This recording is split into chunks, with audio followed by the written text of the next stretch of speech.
Pessoal, vamos fazer agora um pequeno vídeo, esse é o vídeo número 4, para completar a aula passada que nós falávamos da Previdência Social.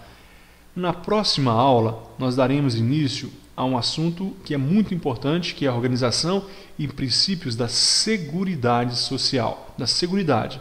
Neste momento, nós vamos falar dos princípios da Previdência Social. Está lá no artigo, está lá na Lei 8.212 de 91, que é a Lei Orgânica da Previdência Social. Então, essa Previdência Social, segundo a Lei Orgânica, ela vai observar os seguintes princípios. Primeiro, universalidade de participação nos planos previdenciários mediante contribuição. Universalidade, ninguém está isento, todos devem contribuir, todos, não importa quanto recebo, não importa qual a profissão, universalidade. Todos devem contribuir porque não é assistência social, é mediante contribuição. Hoje se fala em tempo de contribuição, por isso a expressão tempo de serviço para a aposentadoria nem mais é utilizada. B. Valor da renda mensal dos benefícios substitutivos do salário de contribuição ou do rendimento do trabalho do segurado não inferior a um salário mínimo. Pessoal, se eu vou receber um benefício porque estou, por exemplo, inválido para o trabalho, não pode ser inferior ao salário mínimo. Por quê? Porque este salário substitui o meu salário de contribuição, é substitutivo. Agora, se eu recebo, por exemplo, uma diária, essa diária substitui? Não. Então, aí tudo bem, aí pode ser inferior ao salário mínimo. O salário família pode ser inferior? Pode. Qual é a regra? É um princípio. Benefício que substitui o salário de contribuição ou rendimento do trabalho do segurado não pode ser inferior a um salário mínimo. Ninguém pode receber uma renda substitutiva do trabalho inferior a um salário mínimo. C. Cálculo dos benefícios considerando-se os salários de contribuição corrigidos monetariamente. Aqui eu coloquei só para me lembrar. Imagine, por exemplo, alguém que vai aposentar com com tempo de contribuição. A aposentadoria por tempo de contribuição. Ele contribui, por exemplo, vai pegar os 80 maiores salários de contribuição e vai se corrigir monetariamente, ou seja, vamos supor que há 8 anos atrás eu contribuía X, só que o salário mínimo foi aumentando, então vai ter que corrigir monetariamente para chegar no valor real e vai se multiplicar pelo fator previdenciário, nós vamos estudar ele ainda, e vamos chegar ao valor do meu salário-benefício e da minha renda mensal inicial, quanto que eu vou começar a receber após a minha aposentadoria. Então, o princípio qual é? Cálculo dos benefícios considerando os salários de contribuição. Devem ser considerados e corrigidos monetariamente. A letra D, preservação dos valores reais dos benefícios. Não é um valor nominal? Não. Preservação do valor real. Cuidado na hora da prova, porque pode cair valor nominal e é o valor real. Imagine que o benefício é de R$1.000. Aí no ano seguinte, reajusta para 1.010. Só que a inflação aumentou 20%. Então, está defasado o valor real do benefício. O valor nominal aumentou R$10, mas o valor real caiu, porque a inflação foi maior. Então, é preservação dos valores reais e não nominais. E o último princípio, previdência complementar facultativa, custeada por contribuição adicional. Não é a mesma contribuição, é uma contribuição adicional. Se eu quero ganhar X na previdência complementar privada, eu vou pagar X. Se eu quero ganhar 2X, eu vou pagar 2X. Aqui eu vou receber o quanto eu pagar. Se eu quiser pagar mais, eu vou ganhar mais, diferente do regime geral. Então são esses princípios, pessoal. Nós veremos cada um deles detalhadamente conforme os assuntos que virão. Ele está na Lei 8.112, que é a Lei Orgânica da Previdência Social.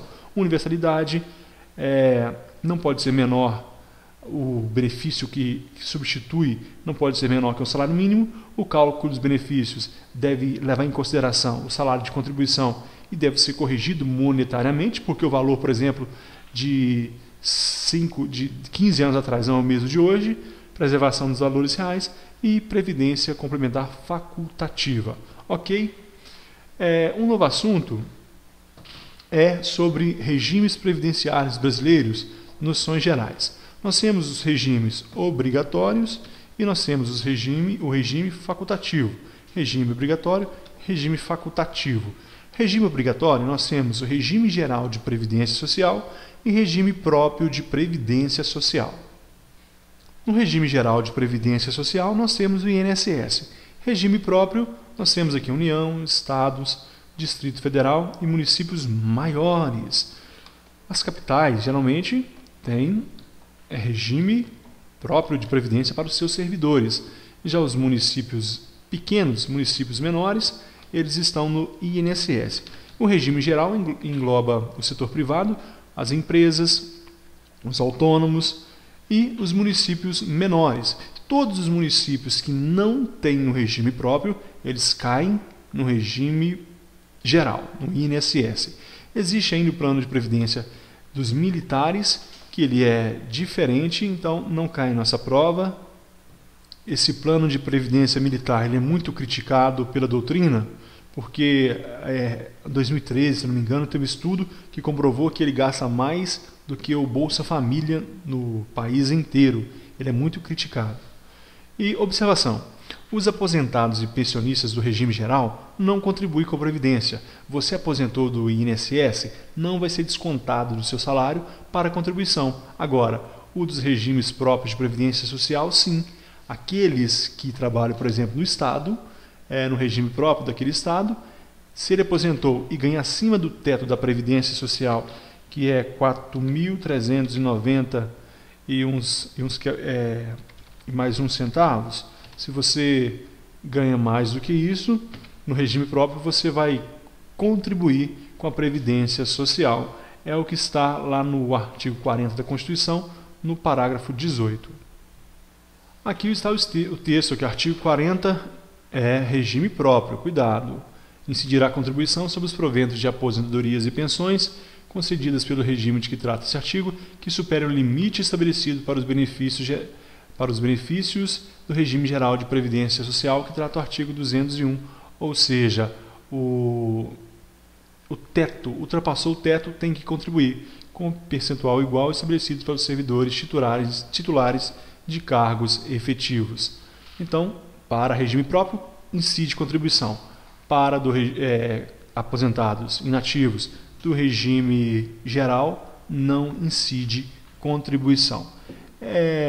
Esse é o regime obrigatório. Nós temos ainda os regimes previdenciários facultativos, são os complementares. Foi disciplinado recentemente pela Lei 12.612 de 2012. Nós temos o oficial. Essa lei ela instituiu 3 entidades, fundações de previdência complementar. Nós temos oficial, por exemplo, a União, os estados e municípios. A União pode criar a previdência complementar, instituir, autorizar, os estados também e os municípios também. Essa lei 12.618 de 2002, ela autoriza a criação de 3 institutos, de 3 fundações que vão cuidar da previdência privada, a previdência complementar dos funcionários da União. Essa previdência complementar, ela pode ser oficial, como eu acabei de falar, mas ela pode ser também privada. Como assim? Ela pode ser privada, aberta ou fechada. Existe a oficial e existe a privada. A privada pode ser aberta ou fechada. Aberta, todos podem participar. Exemplo, aquelas que passam na propaganda do Itaú, por exemplo, dos bancos. Participe, faça um plano de previdência para você e não sei o quê. Então qualquer pessoa pode participar. Agora fechada, só determinadas categorias. Exemplo, Petros, da Petrobras. É um fundo de pensão, é uma previdência complementar, privada, e ela é fechada. E na hora da prova, como que eu vou saber se é aberta ou fechada? É muito fácil, o próprio nome já diz tudo. Aberta, se você tem... Imagine uma praça pública, ela é aberta, todos podem ir até lá. Agora, a sua casa não, a sua casa ela fica em regra, ela é fechada. Só determinadas pessoas vão à sua casa, porque ela fica fechada. Você só abre a porta para aqueles que são conhecidos e amigos, algumas pessoas. Agora a praça é aberta, todos podem participar. Aí está a previdência privada, aberta a todos, fechada só alguns. E tem as oficiais da União, dos estados e municípios, que elas estão autorizados a criar.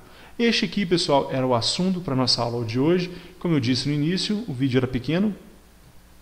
Falamos aqui da previdência, do regime da previdência facultativo, do regime obrigatório facultativo e ainda dos princípios da organização da previdência social. Na próxima aula, como eu já falei, nós vamos falar sobre organização e princípios da Seguridade Social, conforme o nosso edital. Muito obrigado e até a próxima.